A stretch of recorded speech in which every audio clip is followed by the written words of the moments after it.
Hey everybody out there, it's Patrick from Building with Dad Dan Riley.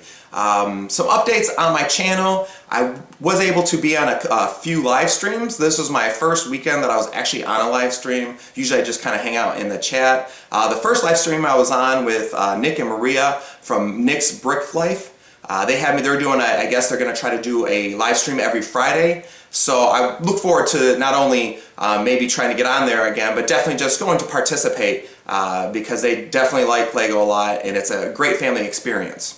The other live stream I was on it used to be the Trainwreck. I think they changed their name, but it's the Tube Lug group. And if you don't know what Tube Lug is, Mike from 3 Bricks Friends made a really good video about what it is. But it's basically a Lego user group, and they have a Saturday night live stream, and I was able to get on that one for the first time.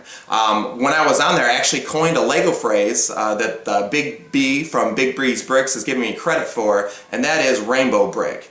And basically what Rainbow Brick is, when you start to build a MOC, you use a bunch of pieces that you already have, and of course they're a bunch of different colors. So I coined the phrase Rainbow Brick. Now I can only keep my fingers crossed that Lego uses it in one of their new movies, and they are forced to put me in the credits.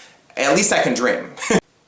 And that's basically all I've been up to as far as Lego YouTube goes. I've still been really busy building, working on my next MOC already that actually is really going quite well. But I did take a break from Lego YouTube just because the uploading the MOC was, I wouldn't say a traumatic experience, but a tiring experience. It was Monday night. I stayed up till like 3:30 editing the video for it because I was trying to get the push to get it up on Tuesday when I promised it to everybody. And, you know, really late at night, I realized that I must have pressed the record button twice. So I wasn't recording, so I missed the poker room, and I think there was one other thing that I missed, that I had to wake up really early the next morning, get that recorded, edit the video, and get it to start to process so I can upload it. Well, that takes a really long time, especially on longer videos, and I was having trouble uploading it, but I tried to publish it anyway so I can get it done. It was like Tuesday night at 11 o'clock, and I'm like, well, at least it would be Tuesday. But that upload, of course, failed. I had to try it again, and the MOC came out on Wednesday. It's doing really, really well, and that's thanks to all my subscribers. I'm over 600 subscribers. I'm really happy about that. I'm so pleased that everybody supported my newest MOCs. I appreciate all the comments, and I'm very humbled by this basically whole Lego YouTube experience. It's very, I'm amazed that everything's going really well for me. And speaking of going really well, that's once again, I say that's thanks to the subscribers. I know the last video, or maybe it was the video before that, I said something about doing a contest and, you know, kind of hiding it in my video. Then the Brick Lab mentioned me that there's probably rules and regulations for YouTube giveaways. So I have to look into that. I have found the sets that I want to give away. There's actually 2 of them. It's the sets that I would want to buy the most, so that's why I'm, you know, I want to give out, you know, really good prizes. But so look for that. I'm hopefully get it done in the next week, but don't get mad at me if I don't, because if not, I'll definitely get it in the next 2 weeks. And so yes, the next MOC, I don't know when the deadline for that will be. I'm hoping I can get it done in about a month and a half, because it is going really well, but you never know what's going to happen in life, so I can't promise anything. I really don't think I'm going to advertise when I'm coming out with a new MOC until I have it at least up and processed, and then I can just give a date or something like that where I know that I'm not going to have any problems with you know, uploading the video. So this leads to the bulk of the video, which is the behind the scenes look. I gave you a little bit of what happened uploading, but I really want to tell you like where I get the ideas from, my creative process. A lot of people have been asking me this, as well as I had a comment conversation with Maniac for Bricks. And if you don't know who Maniac for Bricks is, I'll put a link to his channel. Please go check it out. He's a very knowledgeable YouTuber out there, and definitely an asset to the Lego YouTube community. But anyway, we were having this conversation. He says sometimes he gets in his Lego room and he has, you know, builder's block. And it's basically like writer's block, but it's, you know, for us MOC builders where you can't really, you know, build what you're seeing in your head. You really can't, you know, express your ideas. And yes, that is the second Lego phrase that I've coined this week. But anyway, so I want to go over my process and how I think about things, how basically I, you know, make my MOCs.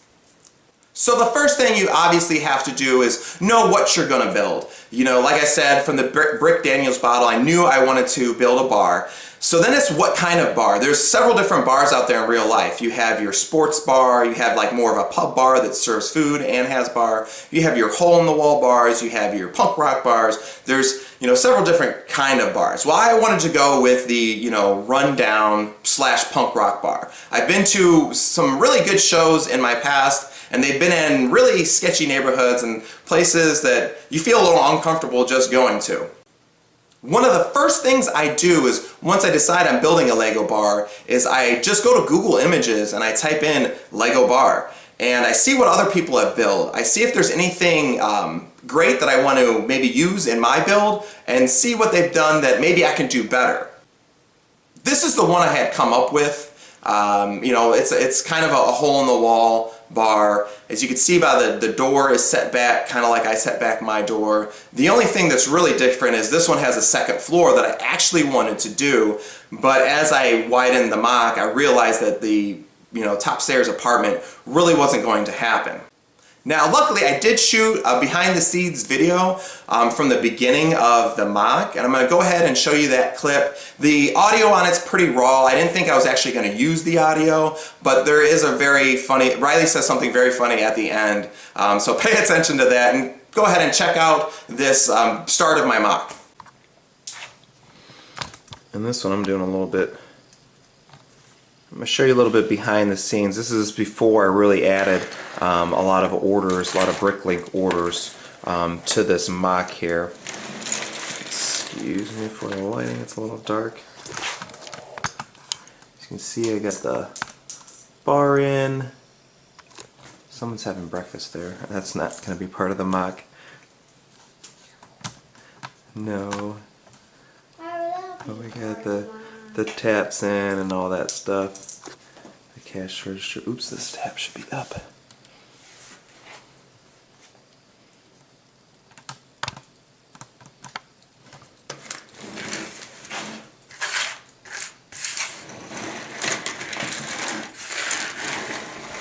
Also, this is the stage area that I designed. Hopefully once I'm done, it'll look a lot better.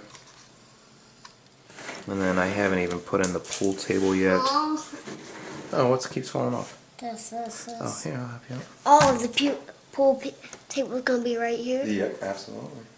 I can get the pieces. Oh, this is a guitar. She don't hold it like this. She can't guitar and play microphone at the same time. I guess you can. She's holding it. You know, just don't touch that.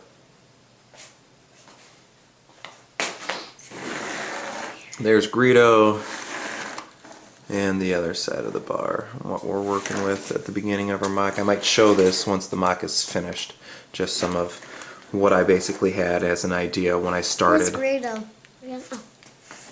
Remember how he shoots him? And their Han set for the, pretty much the history of the mock. He didn't move much from that spot after she put him in. So that was obviously, once we knew we were building a bar, that was something that we wanted to throw in there. Even though everybody else always throws in Han and Greedo. It's one of the oldest Star Wars jokes. But nevertheless, we put it in the mock because we are Star Wars fans.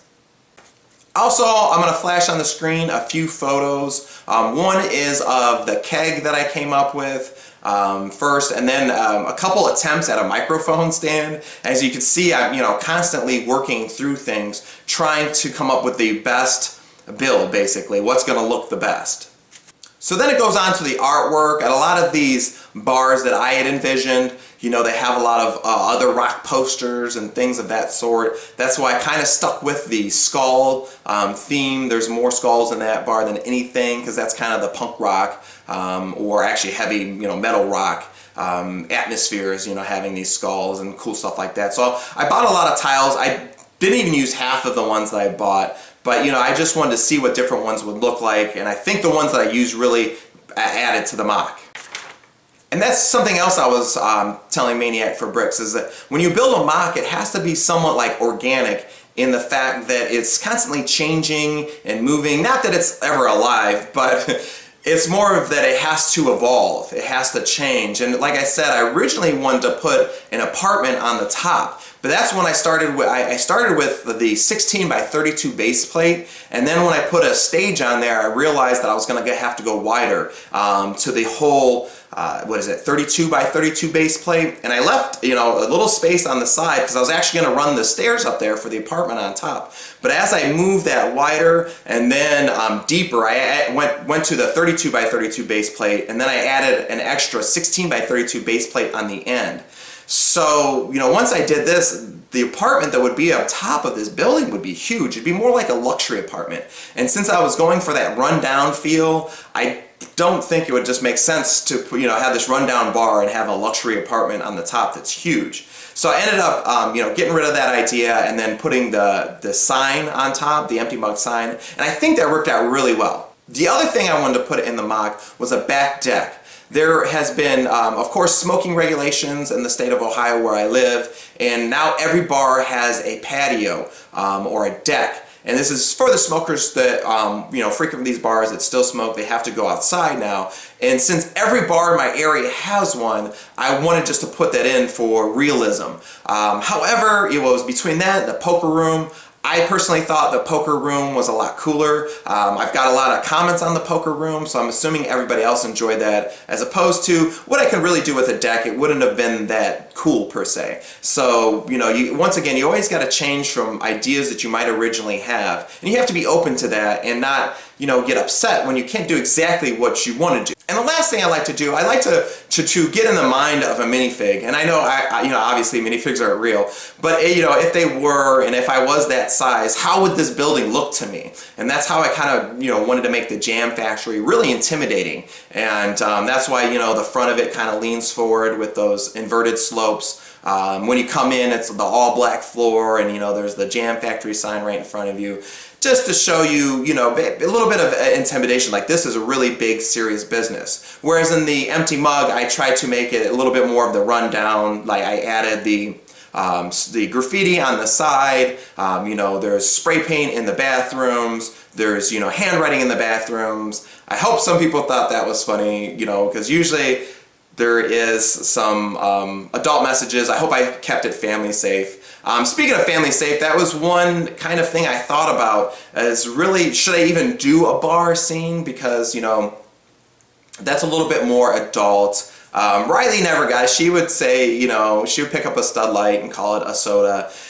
So, you know, I decided to go with it. And once again, it's a really big personality of mine. I was a bartender for a long time, so I was in that scene, you know, and that life, you know, made me who I am. So I definitely want to share that. And as mock building to me is an expression of my individuality.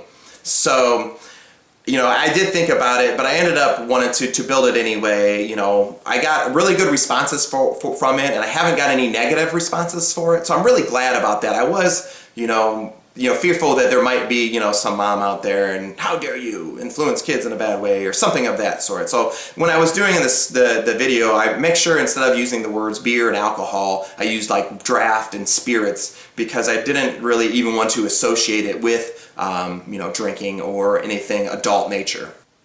And that leads to, why did I make the bathroom so gross? And the reason I did that is basically to create that feeling of the rundown bar. I know there's been some people out there who've been to, you know, a couple rundown bars in their life, and those are the kind of places you don't even want to use the restroom. You don't want to flush the toilet, you don't want to go by it, and that's the idea. That's why I did that. And the last thing I just wanted to mention was the wine bottle in the poker room.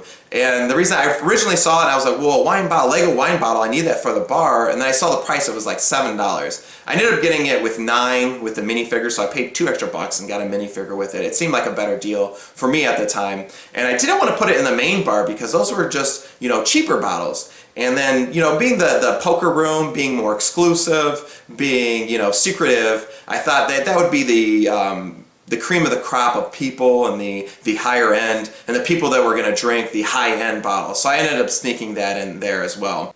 But I hope this video sheds some light in some of my processes in building MOCs, what I go through to try to get these together looking so good. You know, once again, unfortunately with my building style, the more details I put in, the bigger the MOC has to be, which is okay by me because I think it, you know, ends up being a finer or a better looking final product. So I hope you enjoyed this video. I hope you enjoy me next week for next Monday's blog. But until then, I'll see you guys later.